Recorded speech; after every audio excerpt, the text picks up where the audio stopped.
One बहुत बहुत स्वागत है मेरे चैनल में आपका।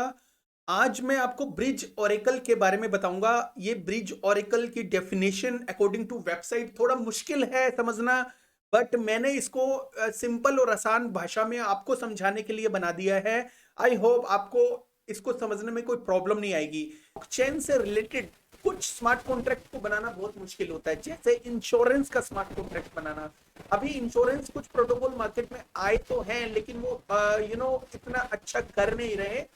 ये लोग उस टाइप के स्मार्ट कॉन्ट्रैक्ट बनाने के लिए एपीआई प्रोवाइड करते हैं, जो डाटा कलेक्ट करने में अलग अलग जगह से डाटा कलेक्ट करके ब्लॉकचेन के अंदर सबमिट करते हैं। उस हिसाब से जब वो डाटा कलेक्ट करने के बाद जो रिजल्ट आना है, उस रिजल्ट के हिसाब से आगे की कार्रवाई की जाती है। ठीक है, वो ऑटोमेटिकली होती है सब कुछ। जैसे जैसे कि एक इंश्योरेंस कंपनी ने एक अपना प्रोटोकॉल बनाया, ब्रिज ओरेकल को यूज करके एक स्मार्ट कॉन्ट्रैक्ट बनाया किसी इंसान के साथ। जैसे किसी इंसान के साथ उसने लाइफ इंश्योरेंस कॉन्ट्रैक्ट किया, ठीक है, उसमें जो यूज किया वो ब्रिज ओरेकल किया। तो लाइफ इंश्योरेंस में उस कॉन्ट्रैक्ट के अंदर क्या लिखा गया, तो वो ये लिखा गया कि अगर ये जो बंदा है, अगर ये बंदा ये पर हर महीने अगर ईएमआई देता है, वो 60 ईयर में एक्सपायर हो जाता है, तो वो इंश्योरेंस कंपनी उस जो बंदे की जो फैमिली को, ठीक है, फैमिली को वो $1 लाख देंगे। मतलब एग्जांपल बता रहा हूं आपको। तो वो डाटा लगातार ये जो ब्रिज ओरेकल उस बंदे से रिलेटेड डाटा कलेक्ट करते रहते हैं।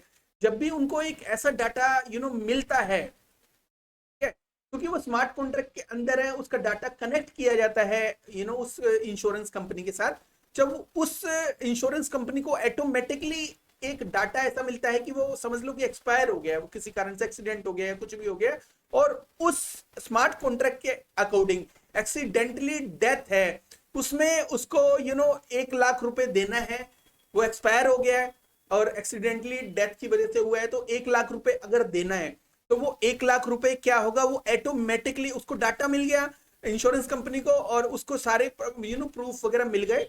तो वो क्या करेगी कंपनी, ऑटोमेटिकली इंश्योरेंस कंपनी उनके जो फैमिली के अकाउंट जो ऑलरेडी इंटीग्रेटेड है बाय जो ओरेकल सर्विसेज, तो वो इंटीग्रेटेड है, तो वो उसके अकाउंट में ऑटोमेटिकली कोई मिडिल पर्सन नहीं होगा, तो वो ऑटोमेटिकली उसके अकाउंट में पैसा चला जाएगा उसकी फैमिली मेंबर्स के अकाउंट में। ठीक है, एक तो ये यूज केस हो गया। ठीक है, ये आने वाले टाइम में इसका यूज केस हो सकता है बहुत अच्छा।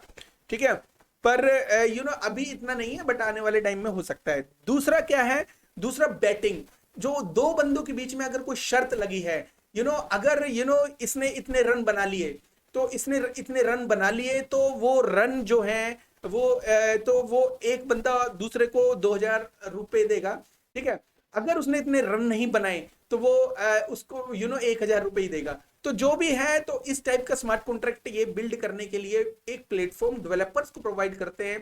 तो ऐसा प्लेटफॉर्म जैसे तैयार हो जाएगा, तो वो जो ओरेकल सर्विसेज है वो कनेक्टेड होगी स्मार्ट कॉन्ट्रैक्ट के साथ, उनके अकाउंट्स के साथ, मतलब उनके वॉलेट्स के साथ।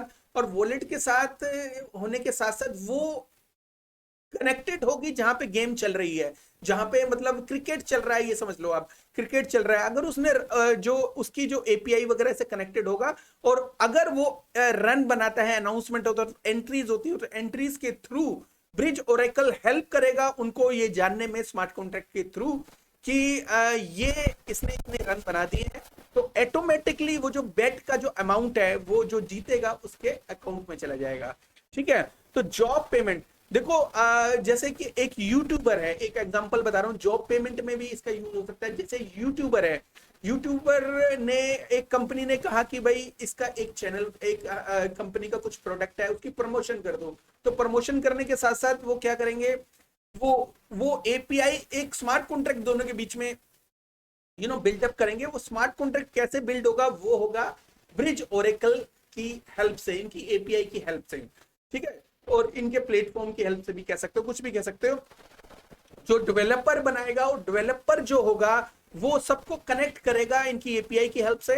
कनेक्ट किस किस को करेगा, वो करेगा जैसे यूट्यूबर का जो डाटा है उसको एक्सेस, मतलब उसके कितने व्यू आए हैं। तो एक ये डील होती है, मान लेते हैं कि 1,000 व्यू आए, तो $100 मिलेंगे। ठीक है, तो 1000 व्यूज अगर उसके डाटा को कलेक्ट, जब वो कनेक्ट होता है तो डाटा उसको देखता रहता है, वॉच कर लेता है, जब भी 1000 व्यूज आ जाते हैं, ठीक है, 1000 व्यूज जैसे ही आ जाते हैं तो वो ऑटोमेटिकली इंफॉर्मेशन जाती है स्मार्ट कॉन्ट्रैक्ट के अंदर। तो स्मार्ट कॉन्ट्रैक्ट के में से जो जो है वो जो कनेक्ट हुआ है वो वॉलेट के साथ हुआ है, ऑटोमेटिकली वहां से $100 निकल के वो यूट्यूबर के अकाउंट में चले जाएंगे। तो ये यूज केस है मोटा मोटा इसका, कि जो प्राइस एक्शन की तरफ चलते हैं दोस्तों, इसका जो प्राइस है वो किस तरह से, इसका जो मैक्सिमम जो है वो किस तरह से गया था मैं आपको बताता हूँ। सबसे पहले मैं इसका डाटा ये देखता हूँ कि ऑल टाइम हाई गया था 50 सेंट के आसपास, मतलब 48 सेंट के आसपास, तो वहां से 99% अभी भी गिरा हुआ है। ठीक है, ऑल टाइम लो है और 721 परसेंटेज ऑल टाइम लो से अप है। ठीक है, तो मतलब 721 मतलब 7x ये अप है अभी भी ऑल टाइम लो से। ठीक है, तो दोस्तों ये दो इसका जो चार्ट है, चार्ट मतलब इसका जो मार्केट कैप का चार्ट है, अगर मैं इसका मार्केट कैप नहीं इसका प्राइस का चार्ट देखता हूं तो भी पहले प्राइस का चार्ट देख लेते हैं। इसका जो प्राइस का चार्ट है वो कुछ इस तरह से बना हुआ है, यहां से एकदम यहां से पंप हुआ है एकदम स्ट्रेट वे में। ठीक है, और यहां से एकदम डंप हुआ। ठीक है, वो भी स्ट्रेट वे में। तो 2021 में ये डंप हुआ। अब फ्राइडे 21 मई में, जो फ्राइडे मई में 2021 में ये डंप हुआ, और 2021 में ही फरवरी मार्च अप्रैल मई मतलब 2-3 महीने स्टेबल रहा, उसके बाद ये नीचे गिर गया और उसके बाद एकदम अप पंप एंड डंप होता रहा, उसके बाद एक डंप एकदम डाउन चला गया। ठीक है, most of the crypto currency उसमें डाउनफॉल तो आया था, लेकिन वो अपने डाउनफॉल से ऊपर गई है, ये काफी नीचे है अभी भी। तो एनीवे अब इसका जो मार्केट कैप देख लेते हैं, जो मार्केट कैप किस तरह से और कैसे बढ़ा था अचानक। ये इसका चार्ट है मार्केट कैप का। तो मार्केट कैप के हिसाब से देखा जाए तो दोस्तों ये पहले बहुत ही कम, मतलब 2-3 लाख के आसपास, 4 लाख के आसपास मार्केट कैप थी। 2022 में एकदम इसने पंप लिया और मार्केट कैप एकदम हो गई सीधा सीधा एकदम झटके से हो गई।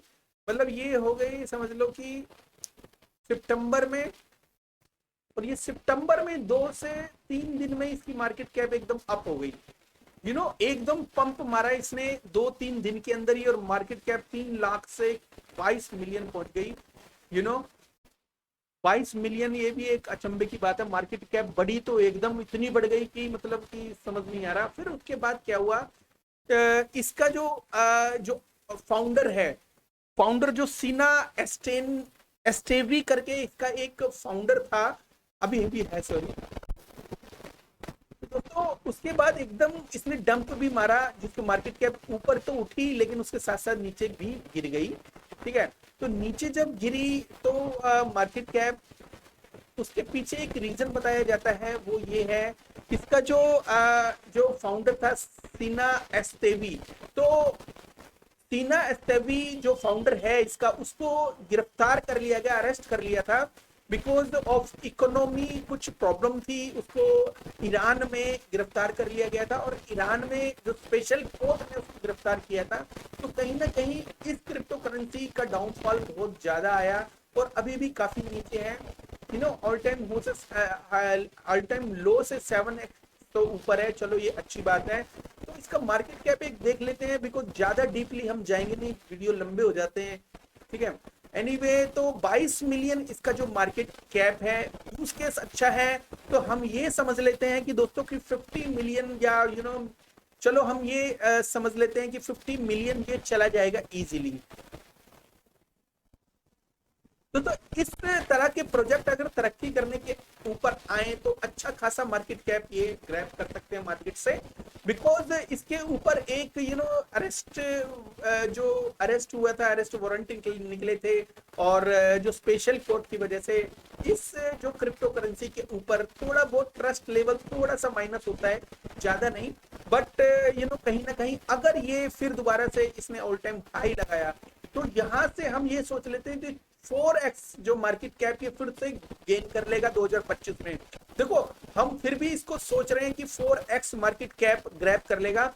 तो 4x का मतलब ये है ऑलमोस्ट 4x से प्लस कहते हैं कि 100 मिलियन ये 22 मिलियन यहाँ पे पहुंचा था, तो 100 मिलियन के आसपास ये मार्केट कैप अगर ग्रैब करता है यहाँ से, ठीक है, तो अभी जो मार्केट कैप है वो 10 मिलियन के आसपास चल रहा है, तो यहाँ से 100 मिलियन भी करता है तो वो केवल और केवल 10 गुना ही होता है, ठीक है। 100 मिलियन हमने ऑल टाइम ज्यादा 4 गुना यहाँ से जो पिछली जो मार्केट कैप है उससे 4 गुना ऊपर, 4 गुना से भी ज्यादा ऊपर मार्केट कैप हमने उसके हिसाब से हमने इसका जो प्राइस निकालने की कोशिश की है, तो यहाँ से 10 गुना जा सकता है। जैसा कि प्रीवियसली ये पंप एंड डंप हुआ था, थोड़ा सा डाउट भी होता है और अरेस्ट वारंट भी निकला था, उसमें पोटेंशियल तो दिख रही है लेकिन काफी कम पोटेंशियल दिख रही है। इसका जो अगर हम इसके जो प्लेटफॉर्म देखते हैं, इसका प्लेटफॉर्म के हिसाब से इसकी जो पार्टनरशिप वगैरह है वो भी अच्छी खासी हुई थी। ओरेकल यूज केस वगैरह भी दिखाया गया है, सब्सक्राइबर भी इसके 300 है, 2 लाख फॉलोअर है। पार्टनर देखें तो BSC scan, CoinEx, hit BTC, L bank और CoinGecko, CoinMarketCap, ये सब पार्टनर है इनके। nulsxt.com, most of the exchanges इसमें इसके जो पार्टनर हैं, ठीक है। अब बिट की वॉलेट है जो वो भी है, प्रॉफिट ग्लोबल, स्वैपबॉक्स, लाइव, बीकैट। देखो मोस्ट ऑफ द इसके जो पार्टनर इसमें दिखाए गए हैं वो एक्सचेंज है। एक्सचेंज मतलब एक्सचेंज की लिस्टिंग है तो ऑफकोर्स वो कहीं ना कहीं तो पार्टनर हुए ना। तो जो पार्टनर, जो रियल जो पार्टनर जो अलग से जो सपोर्ट करेंगे नेटवर्क को बाद में भी, वो ऐसे हैं नहीं। कुछ मेंशन इन BBC, फोर्ब्स और ये सब न्यूज है। और आप कितना इसको समझ सकते हो कि कितना ये आगे जा सकता है। दोस्तों मेरे हिसाब से मैंने इसकी अच्छी से अच्छी मार्केट कैप भी निकाल ली, उसके बाद मैंने इसको अगर मैं इसको देखता हूँ कि मार्केट कैप के हिसाब से 100 मिलियन मैंने निकाला। अभी जो रिसेंटली में जो ऑल टाइम हाई जो उसने मार्केट कैप लगा था 22 मिलियन, तो मैंने फिर भी 4 गुना से भी ज्यादा कर लिया, almost 5x market cap count कर ली, तो भी 10 गुना जाता है, ठीक है। तो एनीवे दोस्तों मेरे हिसाब से तो ये टोकन रिकमेंडेड नहीं है। बाकी आपकी मर्जी है, मैं स्कैम भी नहीं बोल रहा, बस ये कह रहा हूँ कि इसका जो ओनर है अरेस्ट हुआ था तो उसके वजह से नहीं, इसकी मार्केट कैप के हिसाब से कुछ इकोसिस्टम ऐसा मुझे लग रहा है कि आने वाले टाइम में बहुत अच्छा नहीं कर सकता। देखो वैसे तो क्रिप्टो करेंसी कुछ भी कभी भी अच्छा कर सकती है, लेकिन हमें अपने भी एक क्राइटेरियाज वगैरह बनाने होते हैं कि हम किसी चीज को रिकमेंड करें तो कितना करें और कैसे करें। बस दोस्तों, have a good one, take care, bye bye.